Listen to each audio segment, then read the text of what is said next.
Salut à tous, on se retrouve pour une vidéo spécialement consacrée à l'actu du Barça et surtout au mercato. La fin de saison approche très rapidement, donc on entend de plus en plus de rumeurs liant des joueurs de très haut niveau comme des joueurs qui font beaucoup moins rêver au Barça. On va donc essayer de comprendre ce qui se passe réellement et pour ça, il va falloir parler encore une fois du fair play financier.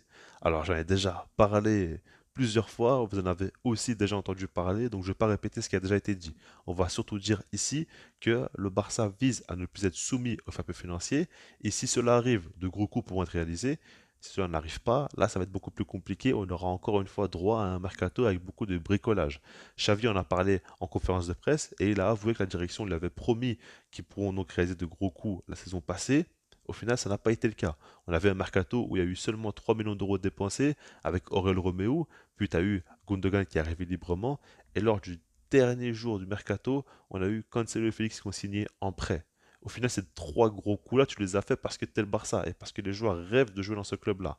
Maintenant, dans la réalité des faits, on voit tout simplement que le Barça a dépensé seulement 3 millions d'euros, ce qui est catastrophique d'un point de vue économique. Et donc là, il va falloir que la Porta se réveille très clairement et nous propose beaucoup mieux. Donc on attend encore une fois que les prêts financiers soit concluant pour de bon, parce que ça fait un petit temps quand même qu'on l'attend. Et je ne vous cache pas que pour moi, l'avenir du Barça se joue entre les mains de Laporta par rapport à ce fameux fair play financier. Il va falloir vraiment, vraiment en sortir, parce que sinon, tu auras toujours des problèmes et tu ne pourras jamais être compétitif sur le marché. Dites-vous même que par rapport aux ventes, on parle beaucoup du fait que Araujo et Frenkie de Jong pourraient être vendus. Ok, c'est une bonne chose. Maintenant, si tu les vends en étant encore soumis au fair play financier, au final, tu ne pourras rien faire de ces ventes-là. Tu pourras à peine réinvestir cet argent-là, mais une petite partie. Alors que si jamais tu les vends vraiment en étant dans une position beaucoup plus saine financièrement, à ce moment-là, tu pourras nettement réinvestir cet argent-là et faire de très gros coups sur le marché. Et ça, c'est très important de le prendre en compte.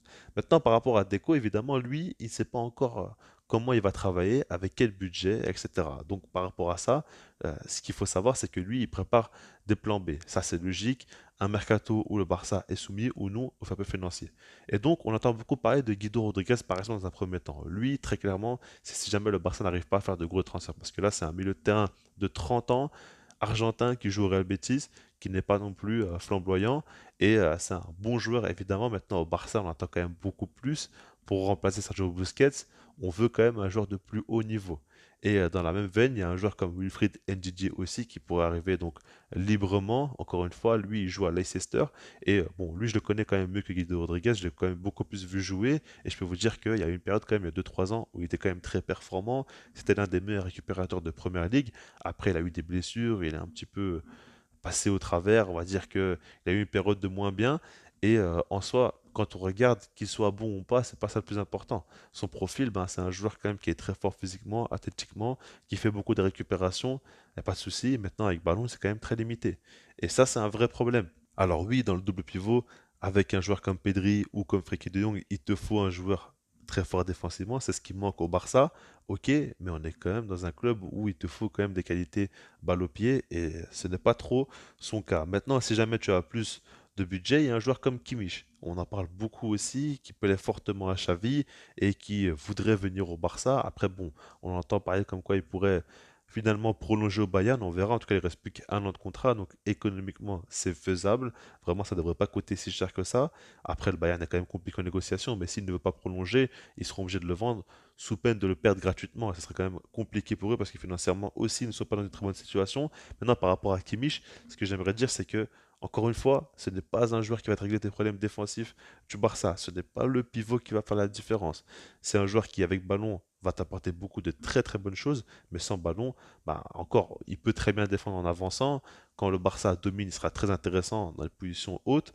Maintenant, quand tu vas subir les transitions, c'est pas lui qui va faire la différence. Et c'est pas lui, quand tu vas être bas sur le terrain, qui va récupérer des gros gros ballons très importants.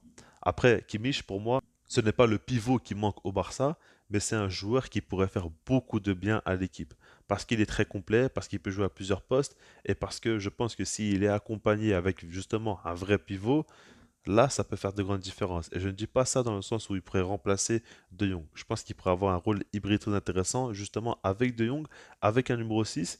Et j'en reparlerai peut-être plus tard, vous verrez là où je veux en venir. Mais en tout cas, Kimmich pour moi, ce serait une très bonne nouvelle s'il vient au Barça. Mais en tout cas, ce n'est pas le pivot qui manque à l'équipe. Ça, il faut bien le comprendre. Ensuite, on entend parler d'autres joueurs comme par exemple Nico Williams. Et là, pour moi, c'est quand même très très intéressant parce que c'est un jeune joueur de 21 ans qui certes a des lacunes dans le dernier geste, que ce soit à la finition ou à la passe. Maintenant, c'est un joueur qui a des qualités brutes vraiment énormes, qui a une grosse marge de progression. Et puis surtout, pour moi, le Barça doit faire ce genre de transfert-là, où c'est des joueurs, tu sais très bien ce qu'ils vont t'apporter. Tu sais pas jusqu'où ils pourront arriver en termes de niveau, mais tu sais très bien que c'est un joueur qui va t'apporter beaucoup de déséquilibre sur le côté gauche, ce qui te manque cruellement. Alors que si maintenant tu dépenses 100 millions d'euros sur un Kfara ou sur un Rafael Leao, ces deux joueurs que le Barça cible par exemple, pour moi, c'est pas très judicieux. Parce que c'est des joueurs, tu sais pas trop s'ils vont gérer la pression, tu sais pas trop si au final ils vont répondre aux attentes ou non, parce que quand tu recrutes de tels joueurs pour de tels prix, bah forcément tu attends qu'ils te marquent énormément de buts, tu attends qu'ils te fassent du show sur le côté, qu'ils te dribblent, etc. Alors que Nico Williams, pour 50 millions d'euros, un jeune joueur comme ça, qui joue déjà en sélection, qui connaît déjà les Lamine Yamal, les Pedri, etc., bah forcément il va venir, il va s'intégrer beaucoup plus facilement, avec beaucoup moins de pression, beaucoup moins d'attente, et c'est là où il pourra performer, en tout cas, bien plus facilement. Et c'est pour ça que pour moi, Nico Williams, c'est beaucoup plus intéressant que ces joueurs-là, même si, voilà, c'est pas forcément le même niveau, mais en tout cas, il peut encore beaucoup progresser. Et puis, pour terminer, parce que je vais pas non plus parler de tous les noms, il y a Xavi Simons qui fait beaucoup parler, et là, c'est quelque chose qui m'intéresse.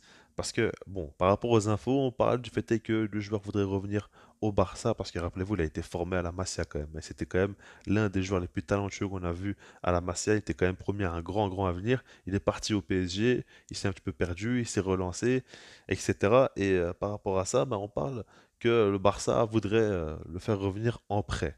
Et Xavi Simons serait favorable à cela. Maintenant, moi je n'y crois pas du tout en termes de faisabilité parce qu'il appartient au PSG. Le PSG s'entend pas bien du tout avec le Barça et je vois pas leur intérêt à le laisser partir. Surtout que Luis Enrique est le coach du PSG, aime beaucoup ce type de joueurs-là. Mbappé va partir très certainement. Donc c'est quand même une aubaine pour eux d'avoir un joueur comme ça qui revient de près et il fera beaucoup de bien à cette équipe-là qui a un manque à ce poste.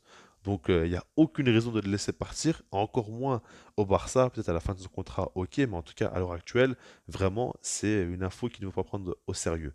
Pourtant, c'est un petit peu dérangeant selon moi parce que c'est un joueur qui pourrait faire beaucoup de bien. J'en avais fait une vidéo sur ma chaîne secondaire Footballcast où j'en parlais de ses qualités. Vraiment, c'est un joueur qui est très fort dans le dribble, dans l'un contre un, qui est intelligent, qui sait se retourner sur sa première touche de balle, qui est capable de marquer des buts, de faire marquer ses coéquipiers.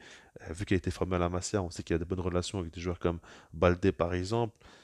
Non, vraiment, ça aurait été un joueur qui aurait fait beaucoup de bien et j'aurais vraiment voulu le voir jouer au Barça. Maintenant, le problème, c'est que c'est pas faisable. Il ne faut pas non plus trop rêver. Donc, ce genre d'information-là, c'est pour vendre des papiers. Maintenant, la réalité, c'est que c'est très difficilement faisable. Donc voilà, pour résumer toute cette vidéo-là, j'ai parlé de quelques informations récentes. Ce qu'il faut surtout retenir, c'est que tout se joue sur les épaules de Jean Laporta. Et je ne vous cache pas que j'ai toujours été très élogieux à son égard, mais si là, il n'arrive pas à ne plus être soumis aux faits financiers, ce sera quand même un gros échec et la responsabilité sera mise à 100% sur lui. Parce qu'au bout d'un moment, on peut critiquer Xavi, on peut critiquer les joueurs, le staff, etc. Et tout ça, c'est valable.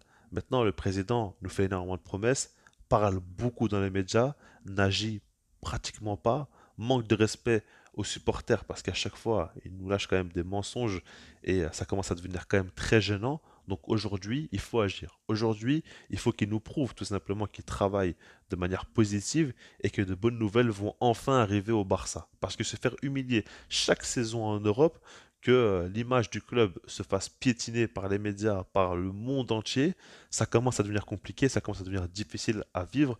Et aujourd'hui, on veut enfin retrouver, on va dire, un semblant de bonheur ou quelque chose de positif dans ce club parce que là, ça fait bien trop longtemps que ça dure. Depuis 2017, on souffre et aujourd'hui, Jean Laporta a quand même tout simplement le devoir d'accomplir de bonnes choses, surtout qu'il est revenu au club pour ça, pour relever le club.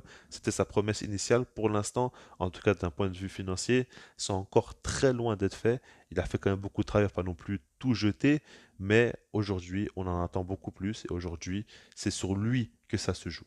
Je laisse là-dessus, puis sinon moi je vous dis peace.